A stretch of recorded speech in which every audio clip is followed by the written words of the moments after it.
Photographers are like rain. When you see them outside, your day is generally ruined.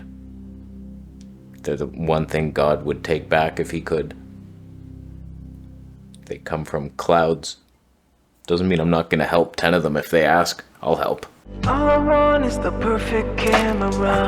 All I want is the perfect camera. So you may notice some different things in the shot today.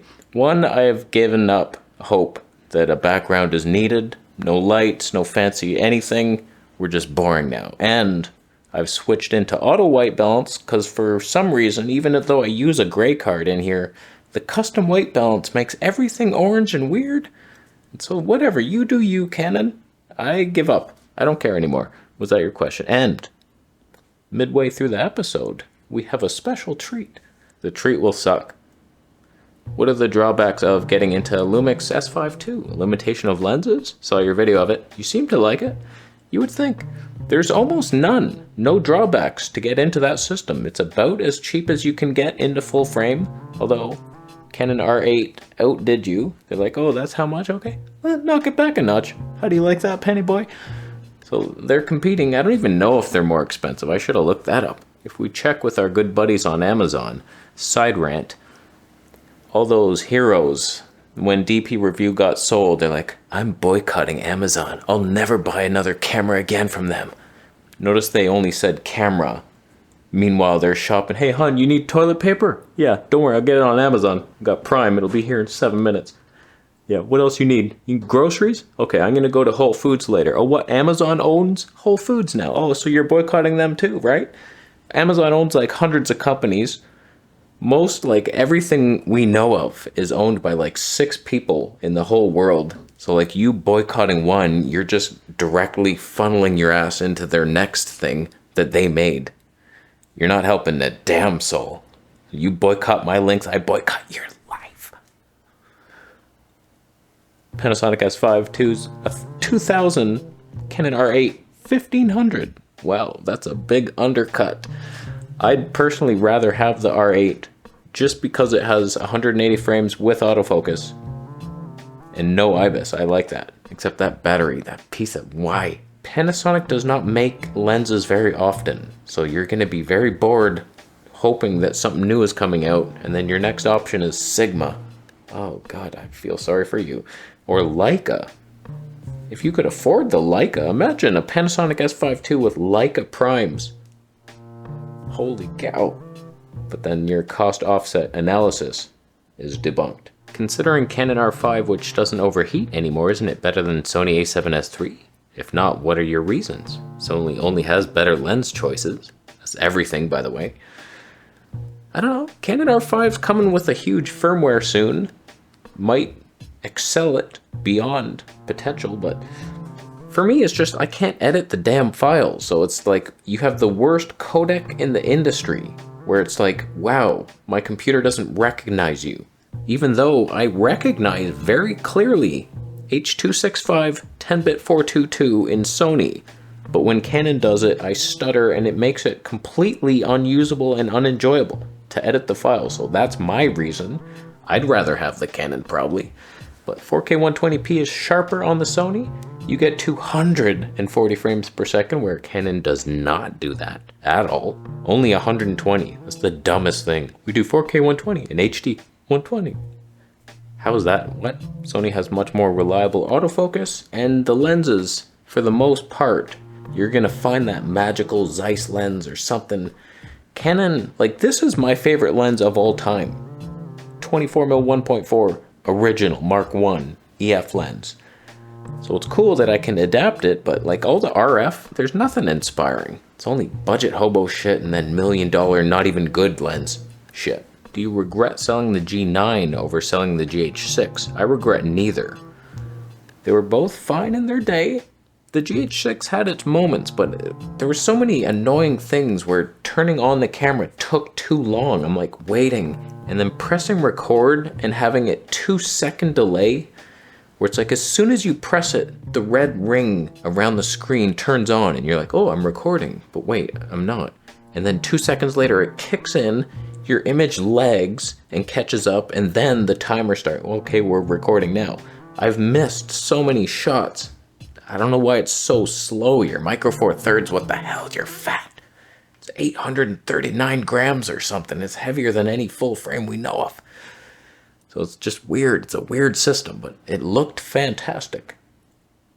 And the G9 is just, it was so heavy for a Micro Four Thirds. I felt like I was vlogging with a full frame. And the autofocus, I don't regret. I have hope for the future of Panasonic, but right now, I'm happy to be out. The only lens I have is the Leica 200 Prime. I'm trying to sell it, but nobody's even looking at me, even though it's like 50,000% off. The consensus winner is the Sony a7S III for video, but that's for elites. Panasonic GH6 for middle class, pricey. People are interested in plebs, ZV-E10, stabilization, Samsung S3, probably the best vlogging device out there. Is it? I guess if you're just vlogging, it looks kinda okay. I saw one used on Amazon Warehouse. I was like, should I pounce? I added it to cart. I was like, that's still really pricey. It was like $1,400 plus tax, like $1,600 Canadian. It's like, why? But I will say this, you think it has 960 frames per second? No. That's interpolated. They're not even working on improving that feature. I think the Samsung S7 had that or something, like way back. They had 960p, and then it's been in there, but they've never once tried to make it better. It's the same thing just thrown in there. Whereas Huawei P40 Pro, they went for the stars on 7,000 frames. And even the 960 looks really good. Like, it rivals the Sony ZV-1's 960 frames. I want a new smartphone to vlog with. I think that could be the way of our future, but nothing's happening. Just the Huawei P60 Pro just announced. Do you know what sensor size they have? Go look it up. You can't find information. Not one site is telling me how big the sensor is. Like, it just says like 48 megapixel sensor. Imagine if a camera came out like Nikon's new release and it's like the Z1. It's like, oh, is that full frame or not? It's like 24 megapixels, man. Is it full frame or APS-C? It's big, man. It's nice size. You cannot find the information. What is the lens? It just says like 48 megapixels, 1.4 to 4 aperture. Wow. What is the details, man? The pixel sizes? Why? If it was a 1-inch sensor, they would have advertised it on the front page. So I have to assume that it's smaller than that. What the hell? And they have 960 frames. I think they removed the 7,680 frames. We're just sliding back. Goodbye, innovation. See you next time. I'm not sure that guy even had a question, but whatever, we move on from his life. I'm looking for a good YouTube camera for talking head as well as fitness vlogging. I've been looking at the FX30, all the video features, considering that it's ASF 2, Fuji X-2H S. Any thoughts or recommendation? Okay, for your talking head segment, you get a Canon G7X Mark I and shut your mouth like no one cares about what you look like in your living room. That's your phone with like a little tiny RGB light on top of the phone. Like, shut up, no one cares. If you're into fitness vlogging, which I do with the Monkey Strength program, I wrote a book, and if you don't buy it, I'll write another one complaining about you not buying it. If you're doing fitness stuff, I find that autofocus is stupid to do. Don't use autofocus. So if you're thinking like, I need something with the best autofocus, no, you're locking it off. Become a filmmaker and set something up, focus on it to where your head might be, and then, okay. Like I just did that the other day with this Canon here. It's like, boom, okay, we got it. The 3D pop was real. It was so real. And I'm doing push-ups. If I was to film that with the Sony a7S III, I've done it in the past. As I go up and down, it loses your ass. It will lose and hunt. So it's like manual focus. So really just pick the lens you love and then go into that system. I think full frame looks nicer. I'm not gonna lie to you. I'd probably be leaning Panty Boy over there. Your APS-C options are utter trash. Panty Boy, do they have a lens? Not really. I might go with the Sigma 20mm 1.4. because you do want some ultra wide stuff for the exercise, but if you go too ultra wide, like 15 mil, then you look scrawny, and your whole trying to motivate people with your body fails pretty hard. You look like a tiny, wiggly, Gumby looking teenager. It's not right, so I've helped you. And now it's time for the treat, everybody's favorite new segment. I found a deal that sucked. Sony ZV-1, as is. Whenever there's as is in the title, you know it's as utter trash. It's unusable. I broke it. I'm so sorry. It's like this. I could not believe how expensive this as is for parts not working at all camera is. When you have something like that for parts, there's only like 3 MacGyver motherfuckers in the world who could even look at that thing and use any component out of it. Maybe he's gonna hang the sensor on a necklace. I don't know what they do. Almost nobody would ever buy something for parts. What parts? What are you gonna do with any of the parts on their own? It's a whole thing. So you lower the price to like $100 or something. Maybe someone will buy it. I've bought a ZV-1 for someone for that price. It was cheaper actually. With the delivery, it was cheaper buying a brand, well, it was used on Amazon Warehouse, for your not even working one. Your greed boils my blood, and I now don't have a Sony ZV-1 because your price priced me out of the market, and you're gonna burn in hell. So the guy from Two Blind Men and a Budgie reckons he's selling his A7S III for an A7 IV, says it's way better. What do you think? I disagree. I think maybe he's using it for mostly photos, and then okay, you get more megapixels. Ooh. If it's me, like, it's a downgrade in every way, and although brand new, the A7 IV is cheaper than the A7S III, you're gonna lose money selling your A7S III. You're gonna break even on the deal. You're just downgrading your equipment for no gain whatsoever. I don't get the transaction. I hope your 60p overheats in your crop-like manner while I freely display my 120p bird-like in its abilities. I bought a Zcam E2S6 a couple months ago. Curious what you'd make of those. Technically Sony color science. Oh, that sounds disgusting. I almost bought the E2 M4 or something. It was the Micro Four Thirds version. It had 4K 160p. I was like, it was a bit cropped tall-wise, but it still was width acceptable in some societies. But here's the thing with Zcam. They do Z-RAW. You can't use that in DaVinci, so like, undeal breaker, like, it's just, you have to transcode every single video. So what's the point of that thing? I looked yours up. It's a Super 35 with the EF mount.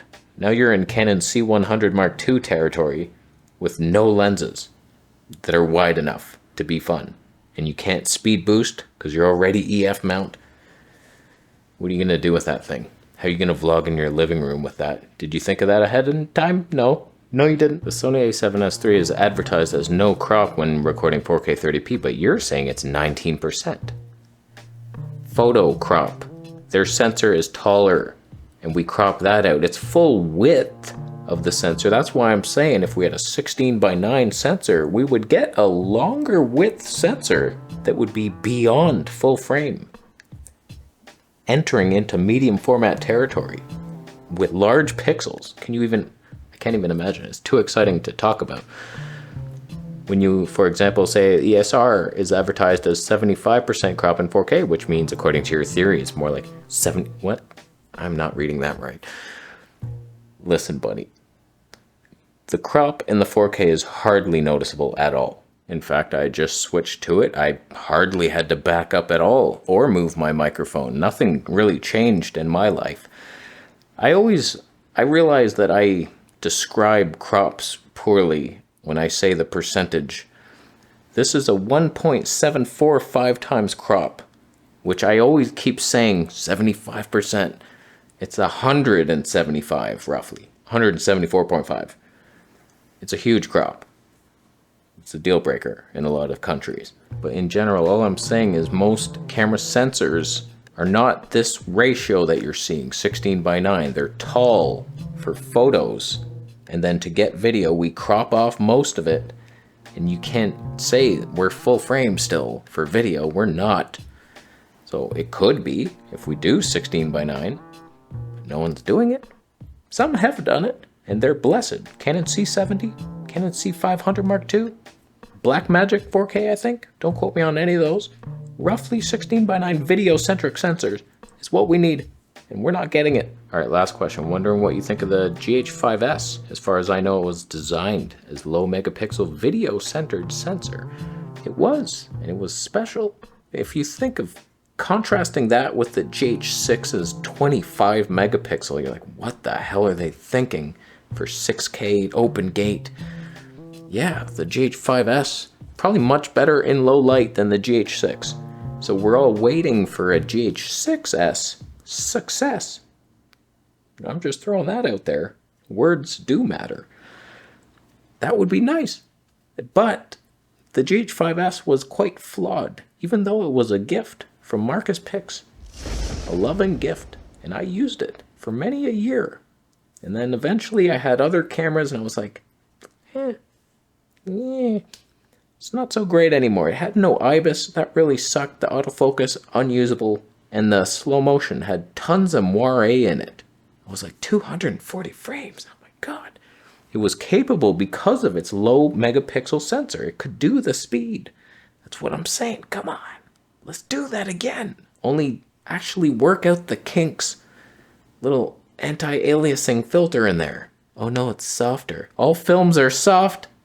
Softer than my in bed. So I would be very on board if a GH6s comes out with a 10 megapixel sensor, 16:9. Oh my God. With IBIS though, somehow. Or neutral NDs in there. Electronic in their origins. Wow. Could not believe that. 480 frames per second. Unbelievable. So we get nothing but crumbs. Today was supposed to be the Nikon announcement. Nothing happened. Remember, Nikon rumors said Nikon Philippines made this Facebook post and it was like, March 25th, save the date. And then all us clickbaity losers jumped on it like hyenas. And we're like, Nikon's going to announce the Z6 III. Oh my God. If you just look into it, like I did today, waiting in disappointment, I went to the Philippines website and it was just like they're having some march or something, like a meetup. It's Nikon Day. There's no announcement coming. We're out here in the dark, in the rain. Nothing's happening.